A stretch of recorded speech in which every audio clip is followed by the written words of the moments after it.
그들이 무리에게 이르되 한 사람이 예수께 와서 꿇어 엎드려 이르되 주여 내 아들을 불쌍히 여기소서 그가 간질로 심히 고생하여 자주 불에도 넘어지며 물에도 넘어지는지라 내가 주의 제자들에게 데리고 왔으나 능히 고치지 못하더이다. 예수께서 대답하여 이르시되 믿음이 없고 패역한 세대여 내가 얼마나 너희와 함께 있으며 얼마나 너희에게 참으리요 그를 이리로 데려오라 하시니라. 이에 예수께서 꾸짖으시니 귀신이 나가고 아이가 그때부터 나으니라. 이때 제자들이 조용히 예수께 나와 이르되 우리는 어찌하여 쫓아내지 못하였나이까? 이르시되 너희 믿음이 작은 까닭이니라. 진실로 너희에게 이르노니 만일 너희에게 믿음이 겨자씨 하나만큼만 있어도 이 산을 명하여 여기서 저기로 옮겨지라 하면 옮겨질 것이요 또 너희가 못할 것이 없으리라.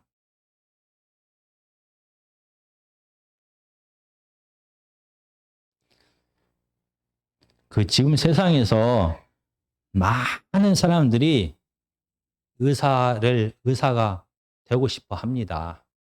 그런데 의사가 되기까지는 많은 시간이 필요합니다.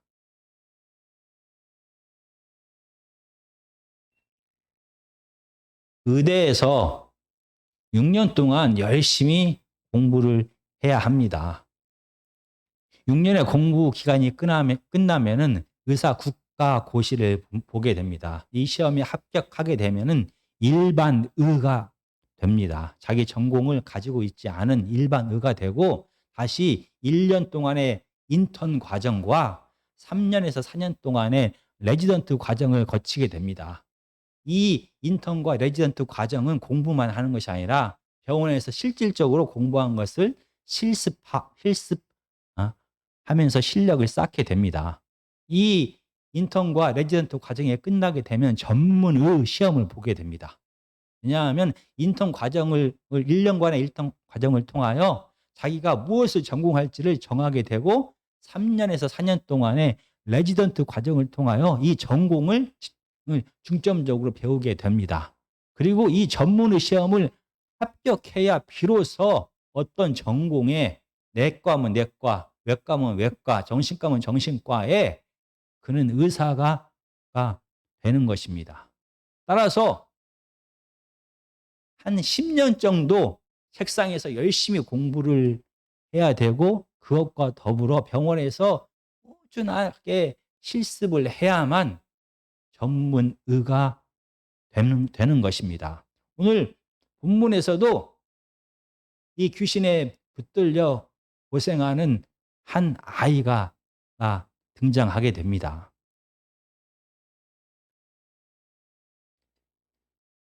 본문에서 봤던 것처럼 이 사건은 마가복음 9장과 누가복음 9장에서도 함께 기록하고 있습니다.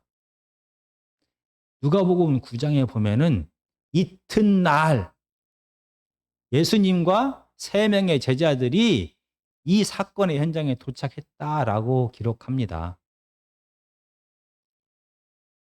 지금 이 사건 바로 전에 베드로, 야고보, 요한은 헤르몬산이라는 곳에 예수님과 함께 가게 됩니다.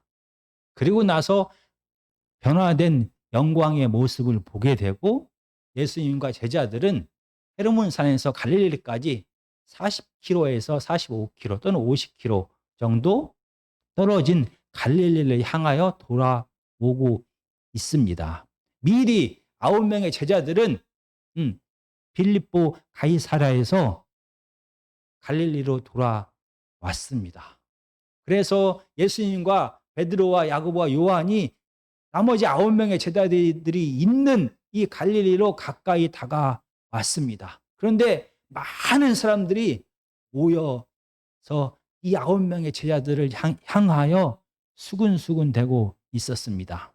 같은 사건을 기록한 마가복음 9장에서는 서기관들이 바로 바리새인들의 중에서 율법의 학자라고 말하는 서기관들이 이 예수님의 9명의 제자들과 다투고 있었다. 변론하고 있었다라고 말합니다. 아마 분명 무슨 일이 생겼습니다. 그래서 이 제자들의 무리에 가까이 다가갔습니다. 많은 사람들이 3명의 제자들과 예수님이 가까이 오신 것을 보았습니다. 그 중에 한 명이 갑자기 막 뛰어와서 예수님 발 앞에 엎드립니다. 그리고 주여, 내 아들을 불쌍히 여겨 주십시오. 내 아들의 귀신이 들려서 지금 고통 중에 있습니다. 제발 내 아들을 살려주십시오. 라고 부탁을 합니다. 이때 갑자기 살아계신 예수님, 온유하신 그분이 화를 내기 시작합니다. 분노를 쏟아 붓습니다. 17절은 믿음이 없고 패역한 세대다라고 말합니다. 이 패역하다라는 말은 삐뚤어졌다, 타락했다라는 그런 말입니다. 이 믿음이 없고 패역한 세대라는 말은 모세가 이스라엘 백성들을 향하여 한 말입니다. 이스라엘 백성들이 너희가 그동안 40년 동안 너희의 삶을 한마디로 정의하면 너희는 패역한 백성이다 라고 말합니다. 바로 전 사건에서 변화산에서 모세를 기록했던 마태는 다시 한번 모세와 살아계신 예수님, 모세의 사건과 예수님의 사건을 생각나게 하면서 기록합니다. 시내산에서 하나님을 만나고 내려오게 되었을 때 모세는 이스라엘 백성들의 우상 숭배를 보고 불같이 화를 냈습니다. 마찬가지입니다. 변화산에서 하나님을 만나고 내려온 예수님은 이스라엘 백성들을 보고 불같이 화를 냅니다. 그리고 이 믿음이 없고 패역하고 비뚤어지고 타락하는 세대여라고 호통을 치게 됩니다. 이 호통의 대상은 물론 예수 그리스도를 통하여 하나님 나라가 시작되었음에도 불구하고 여전히 힘과 승리와 정치적인 메시아를 꿈꾸는 이스라엘 백성 전체를 향한 말입니다. 물론 이 패역한 세대라는 말은 사사건건 예수 그리스도의 사역을 방해하고 있는 바리새인들과 서기관, 사두개인들을 향해서 한 말입니다. 그러나 오늘 본문에서 이 패역한 세대, 믿음이 없고 패역한 세대다라는 말은 직접적으로 제자들을 향한 말입니다. 다른 복음서와 달리 마태복음은 예수님의 제자들에 대하여 긍정적으로 기록합니다. 오늘 본문 20절에서도 믿음이 적다라고 말합니다. 그럼에도 불구하고 오늘 본문은 전체 이스라엘 백성들을 향하신 하나님의 말씀이지만 직접적으로 이 말은 제자들을 향하여 예수님은 분노와 절망을 쏟아 부으셨습니다. 베드로를 향하여 이 사탄아 물러가라 라고 말했던 그 분노의 눈빛을 예수님의 제자들은 예수님의 이 패역한 세대여 라고 하실 때 보았습니다. 이렇게 분위기는 완전히 식어버렸습니다. 그리고 이 병든 자를 귀신을 쫓아내서 고치셨습니다. 모든 무리들이 다 떠나갔을 때 예수님의 제자들이 조용하게 예수님 앞에 나옵니다. 그리고 예수님한테 물어봅니다. 왜 저희들은 이 귀신을 내어 쫓지 못했습니까? 라고 물어봅니다. 정말로 제자들은 이해할 수가 없었습니다. 왜냐하면 마태복음 우리가 10장 1절을 한번 보시겠습니다. 10장 1절에 보면은 예수께서 그의 12 제자들을 부르사 더러운 귀신을 쫓아내며 모든 병과 모든 약한 것을 고치는 권능을 주시니라. 사역으로 2명씩 파송해서 이스라엘 땅으로 보내기 전에 이미 제자들에게 병을 고칠 수 있는 능력을 주셨습니다. 그리고 제자들은 예수님으로부터 능력을 받은 다음에 이후에 이 성경 어느 본문에서도 예수님이 이 권능을, 이 능력을 다시 거두어 가셨다라는 말씀이 없습니다. 그래서 제자들은 예수님과 함께 예수님의 사역에 참여하게 되었습니다. 그래서 죽은 자를 살리고 병든 자를 고치고 귀신을 내어 쫓는 이 신비로운 초월적인 능력을 지금까지 계속해 왔습니다. 그래서 당연히 예수님의 제자에게 주신 이 능력이 그들의 것이다 라고 제자들은 생각했습니다. 그런데 오늘 이 사건에서 이 제자들은 이 귀신 하나를 내쫓지 못하여 많은 백성들 앞에서, 바리새인들과 서기관들 앞에서 웃음거리가 되었습니다. 너무나 당연했던 이 능력이 갑자기 없어져 버린 것입니다. 그래서 제자들은 분명히 오늘 본문에서 이 아이의 병을 고치기 위하여, 귀신을 내쫓기 위하여 시도하고 능력을 시도하고 또 노력하고 또 노력했을 것입니다. 당연히 나갈 것 같던 귀신이 안 나갔습니다. 그들은 망신만을 당하게 되었습니다. 왜 갑자기 이 능력이 사라져 버린 것일까요? 17장 20절은 이렇게 묻는 제자들을 향하여 이렇게 말합니다. 너희 믿음이 작은 까닭이니라. 진실로 너에게 이르노니 만일 너에게 믿음이 겨자씨 하나일 만큼만 있어도 이 산을 명하여 여기서 저기로 옮겨지라 하면 옮겨질 것이오. 바로 믿음이 적은 까닭이다라고 말합니다.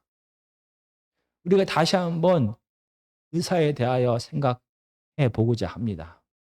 만약에 10년 동안 정말 최선을 다해서 공부하고 병원에서 현장 실습을 꾸준히 했다라고 하면 이 의사는 병을 고칠 수 있는 자기만의 실력을 갖게 됩니다.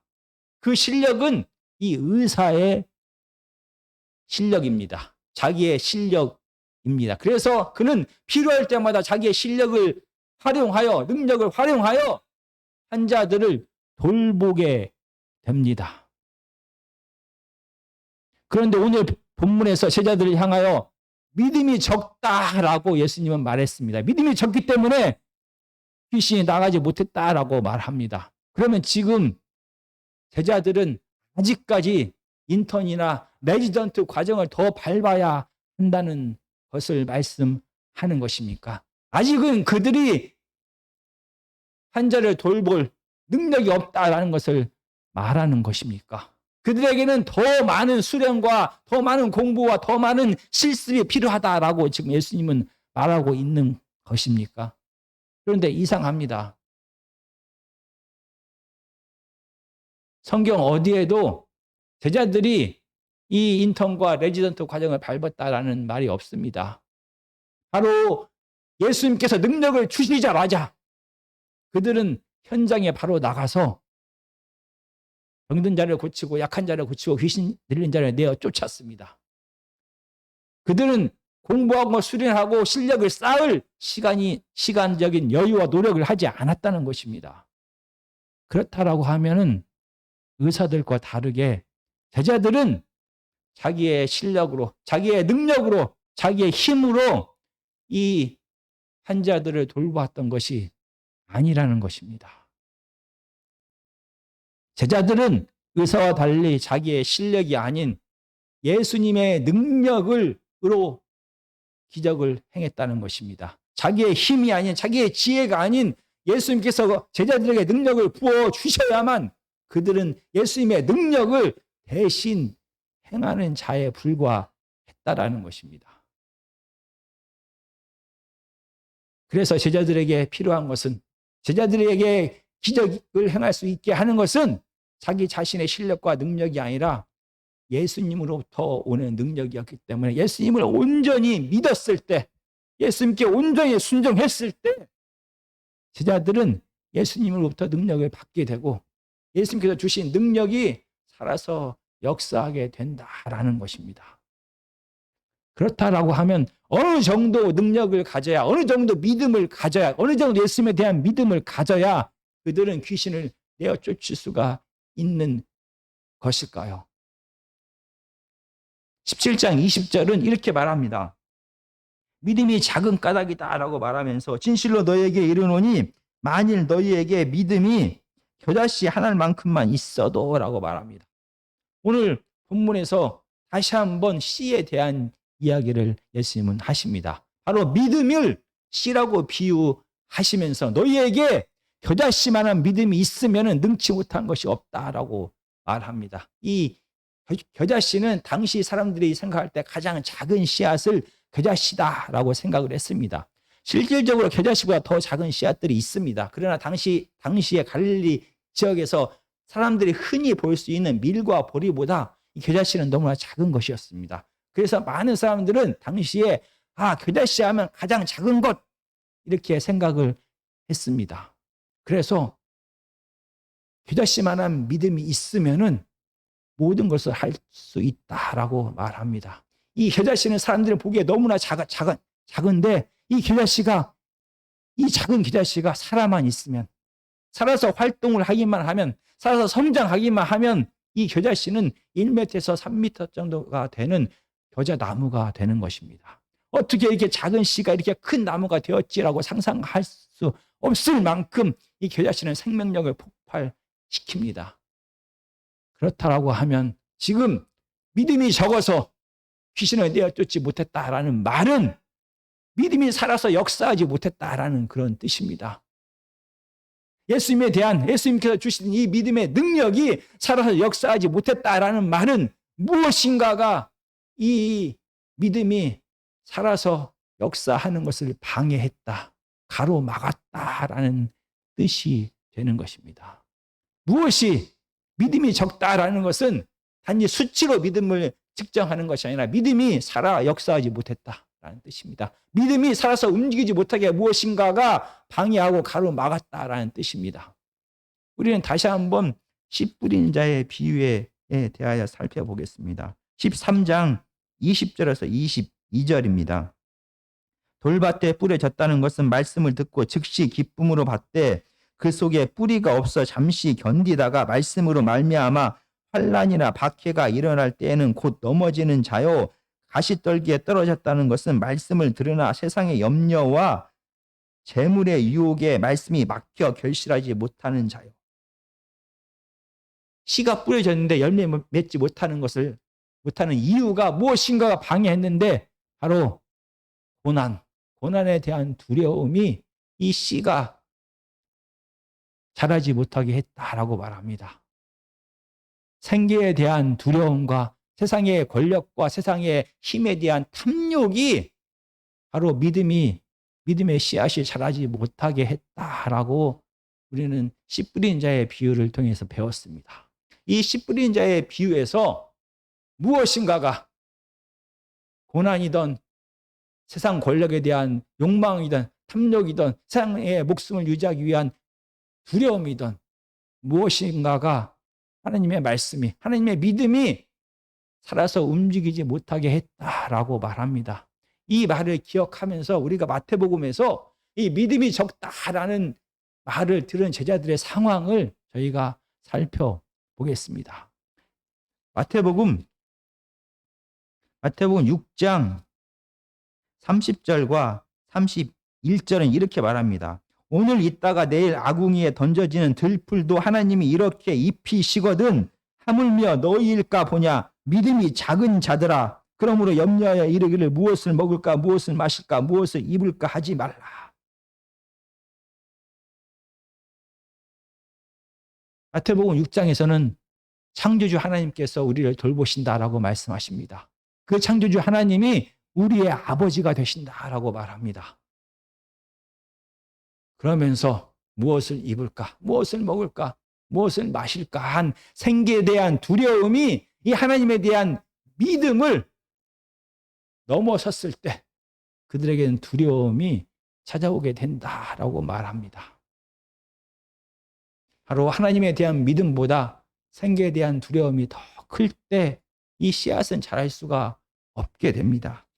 그리고 마태복음 8장 18절과 26절을 제가 읽겠습니다. 예수께서 무리가 자기를 애워싸는 것을 보시고 건너편으로 가기를 명하시니라. 26절입니다. 16장 26절. 예수께서 이르시되 어찌하여 무서워하느냐 믿음이 작은 자들아 하시고 곧 일어나사 바람과 바다를 꾸짖으시니 아주 잔잔하게 되거늘. 지금 마태복음 8장에서 믿음이 무엇인지를 제자들은 간접적으로 배우게 되었습니다. 살아계신 하나님의 아들 메시아로 오신 예수님은 명령하십니다.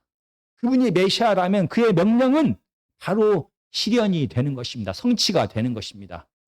이런 권력 관계를, 이런 믿음을 백부장을 통하여 보게 되었습니다.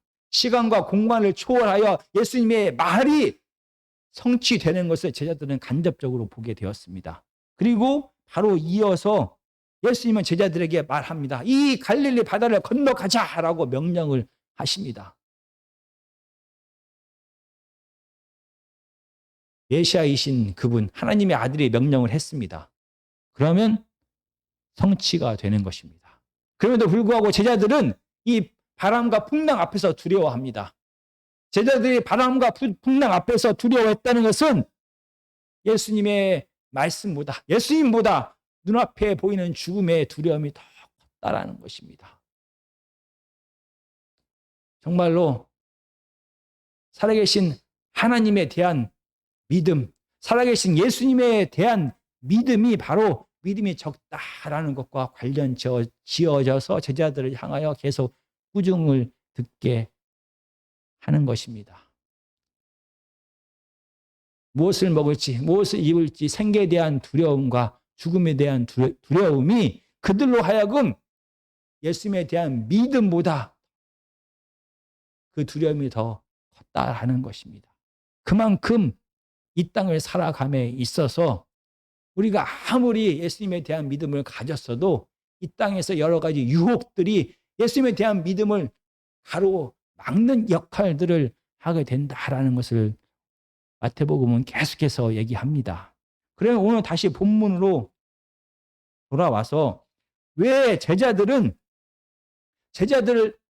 믿음이, 예수님에 대한 믿음이 살아서 역사했으면 귀신이 나아가고 아이는 고침을 받았습니다. 그런데 왜 이 기적이 일어나지 못한 것입니까? 제자들로 하여금 예수님에 대한 믿음보다 더 큰 무엇인가가 제자들의 마음을 가로막고 있었다라는 것입니다. 무엇이 제자들로 하여금 예수님을 믿지 못하게 한 것입니까? 무엇이 제자들로 하여금 예수님께서 이미 주신 이 능력을 행하지 못하게 한 것입니까? 이 오늘 본문은 예수님의 고난이라는 큰 주제 아래에 이 본문이 있습니다. 16장 21절과 24절입니다. 이때로부터 예수 그리스도께서 자기가 예루살렘에 올라가 장로들과 대제사장들과 서기관들에게 많은 고난을 받고 죽임을 당하고 제3일에 살아나야 할 것을 제자들에게 비로소 나타내시니 24절입니다. 16장. 이에 예수께서 제자들에게 이르시되 누구든지 나를 따라오려거든 자기를 부인하고 자기 십자가를 지고 나를 따를 것이니라. 그리고 오늘 본문의 사건이 17장 14절부터 20절까지입니다. 본문의 사건이 끝난 다음에 바로 그 다음으로 22절부터 23절까지입니다. 갈릴리에 모일 때 예수께서 제자들에게 이르시되 인자가 장차 사람들의 손에 넘겨져 죽임을 당하고 제3일에 살아나리라 하시니 제자들이 매우 근심하더라. 지금 제자들은 자기의 삶 모든 것을 다 포기하고 버려두고 예수님을 쫓았습니다. 그리고 실질적으로 그들이 만난 예수님은 능력을 행하시는 권능의 하나님의 아들입니다. 그 하나님이 자기들에게도 똑같은 권능을 나누어 주셨습니다. 그래서 제자들은 실질적으로 세상에 나가서 병든 자를 고치며 귀신을 내어 쫓았습니다. 그들은 이러한 능력을 행하면서 그들이 꿈꿔왔던 예수 그리스도의 생각이 점점 더 커지게 되었습니다. 정말로 예수님께서 메시아가 맞고 예수님을 통하여 이 세상이 완전히 변화될 것을 그들은 믿었습니다. 그런데 그들이 꿈꾸었던 메시아는 힘과 권력을 가진 메시아였습니다. 그래서 정말 이 힘과 권력을 통하여 자기들이 행하는 이 능력을 보면서 결국 예수님께서 이 많은 사람들을 통하여 정치적으로 이 땅을 뒤엎어서 이 땅의 왕이 될 것을 그들은 점점 더 기대하게 되었습니다. 예수님이 왕 되실 날은 그들을 기대했습니다. 왜냐하면 예수님이 왕이 되시면 그들 역시 그들이 그토록 원했던 권력과 힘과 재물과 명예를 다 얻게 되기 때문입니다. 그런데 갑자기 16장 21절에서 능력의 왕, 승리의 왕, 풍요의 왕, 권력의 왕이 아닌 고난의 종의 모습에 대하여 예수님은 말합니다. 제압하고 승리하는 것이 아니라 도리어 세상의 짐을 대신 다 짊어지고 십자가에서 죽고 죽음을 통하여 고난을 통하여 이 세상 사람들의 짐을 대신 짊어지게 될 것이다. 그게 바로 메시아의 사명이다라고 말합니다. 정말 제자들의 모든 꿈은 다 사라져 버렸습니다. 그들 앞에 다가온 것은 십자가를 지고 예수님을 따라가는 것입니다. 예수님이 죽으러 가면 제자들도 죽게 되는 것입니다. 이 죽음에 대한 두려움, 고난에 대한 두려움이 그들의 생각을 완전히 다 사로잡아 버렸습니다.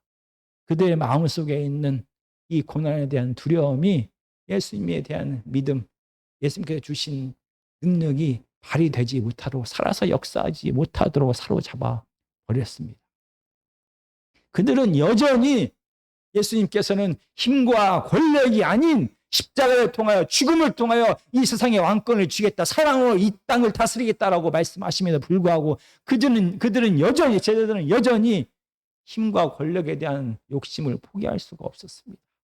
여전히 그들의 마음속에 가득한 놓쳐버린 힘과 권력, 여전히 잡고 싶은 힘과 권력이 그들이 마음속에 심어놓은 예수님에 대한 믿음이 살아서 역사하지 못하게 한 것입니다.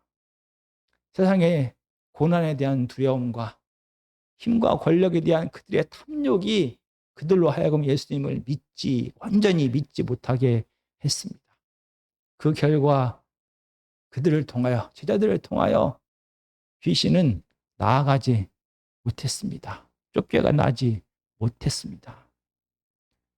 오늘 본문은 제자들에게, 하나님의 자녀들에게 귀중한 이야기를 깨닫게 합니다.